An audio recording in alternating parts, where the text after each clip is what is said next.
নমস্কার বন্ধুরা, সবাই কেমন আছেন? আশা করছি সবাই ভালো আছেন। আমার চ্যানেলে সবাইকে স্বাগত। আর আমি আজকে বানাইছি শীতের স্পেশাল নলেন গুড়ের পায়েস। পায়েস বানানোর জন্য এখানে ধুয়ে পরিষ্কার করে নিয়েছি। এটাতে আমি এখন একটু ঘি মাখিয়ে দেব। তার মধ্যে আমি এখন হাফ চামচ ঘি নিয়ে মাখিয়ে দেব।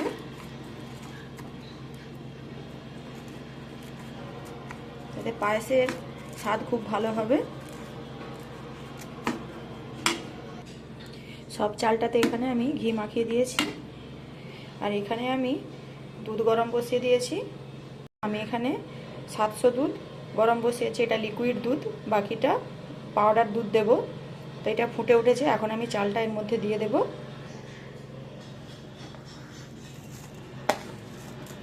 পুরো চালটা আমি এখন দুধের মধ্যে দিয়ে দিচ্ছি।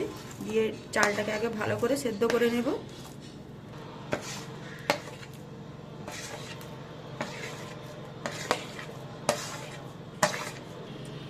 তো পুরো চালটা আমি এখানে দিয়ে দিয়েছি। দিয়ে চালটাকে আগে ভালো করে সেদ্ধ করে নেব।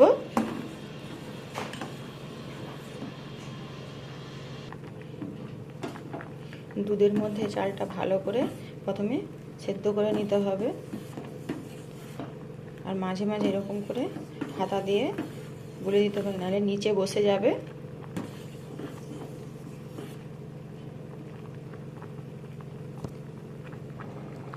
এখানে চাল আমার হাফেরও বেশি সেদ্ধ হয়ে গিয়েছে। এই দেখুন বন্ধুরা, আমি আরও একটু সেদ্ধ করে নেব। খুব সুন্দর একটা গন্ধ বেরিয়েছে এখনই।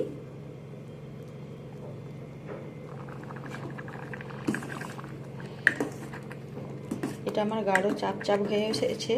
এখন এর মধ্যে আমি দিয়ে দেবো গুঁড়ো দুধ। এখানে গরম জলে গুঁড়ো দুধকে আমি গুলিয়ে রেখেছিলাম। গুঁড়ো দুধ এটা আমি এখন দিয়ে দেব। গুঁড়ো দুধটা আমি এখন এর মধ্যে দিয়ে দিলাম।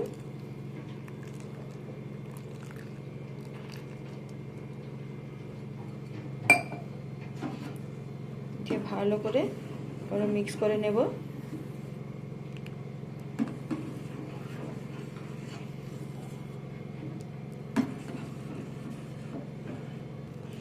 আপনারা এখানে পুরো কাউ মিল্ক বা পুরোই প্যাকেট দুধ দিয়ে পায়েসটা তৈরি করতে পারেন, কিন্তু এইভাবে করে করলে গুঁড়ো দুধ আর কাউ মিল্ক দুটা মিশিয়ে করলে তার স্বাদ অনেক ভালো হয়।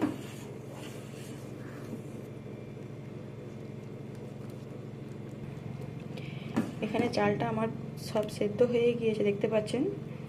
এই সময় একদম সব সময় এইভাবে করে চামচটাকে আমি নাড়তেই আছি, না হয় নিচে বসে যাবে।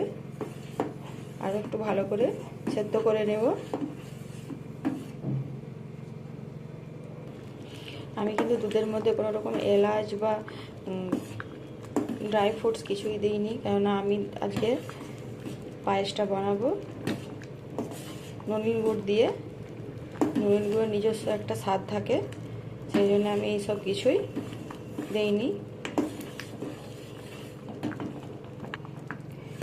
এখানে পায়েসের চালটাকে যতটা সেদ্ধ করার আমাদেরকে এখনই করে নিতে হবে, কারণ না এরপরে যখন আমরা এর মধ্যে গুড় বা চিনি দিয়ে দেবো তখন আর কিন্তু চালটা সেদ্ধ হবে না। কেন মিষ্টি জিনিস দেওয়ার পরে জিনিস আর সেদ্ধ হয় না, সেদ্ধ হতে সেটা যেমনকে তেমনই রয়ে যাবে, শক্ত শক্ত। সেই জন্য ভালো করে এখনই আমাদেরকে এটা সেদ্ধ করে নিতে হবে।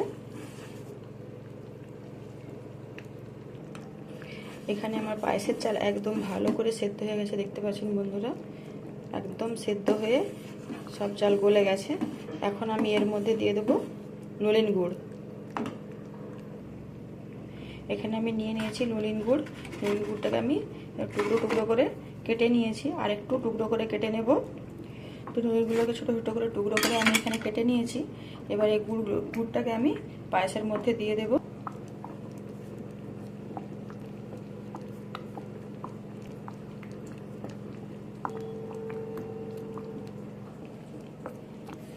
এখানে সব গুড়টা আমি দিয়ে দিয়েছি।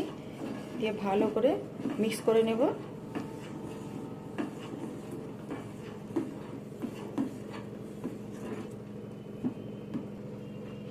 এখানে গুড়ের ডালাগুলো আমার গুলতে একটু সময় নিচ্ছে, কেন গুড় এই দেখুন বন্ধুরা এখনও গুলেনি, একটু বড় বড় সাইজের ছিল ডালাগুলো গুড়ের, তো একটু গুলতে সময় লাগবে। ভালো করে এটাকে মিক্স করে নেব। এখন আমি দিয়ে দিচ্ছি লবণ, কেন লবণ না দিলে মিষ্টির কোনো স্বাদই আপনি পাবেন না। লবণ হলো মিষ্টির স্বাদটাকে বাড়ানোর জিনিস, আমি সবার শেষে দিয়ে দিলাম লবণ। দিয়ে সব কিছুকে আবারও মিক্স করে নিচ্ছি। আপনার যদি ড্রাই ফ্রুটস দিতে ভালো লাগে তাহলে আপনি এখানে ড্রাই ফ্রুটস দেবেন, অনেকেই হয়তো দিয়ে থাকেন, কিন্তু নলেন গুড়ের পায়েসে আমি সেরকমভাবে ড্রাই ফ্রুটস দিই না।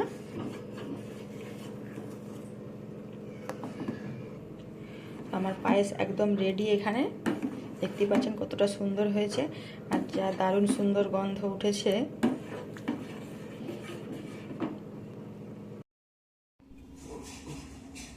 আজকে পায়েসের রেসিপি আপনাদের কেমন লাগলো অবশ্যই কমেন্ট করে জানাবেন, আর ভালো লাগলে লাইক কমেন্ট শেয়ার করে সাবস্ক্রাইব করে পাশে থাকবেন।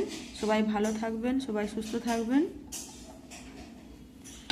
আবারও আপনাদের সাথে দেখা হবে অন্য কোনো দিন নতুন কোনো রেসিপি নিয়ে।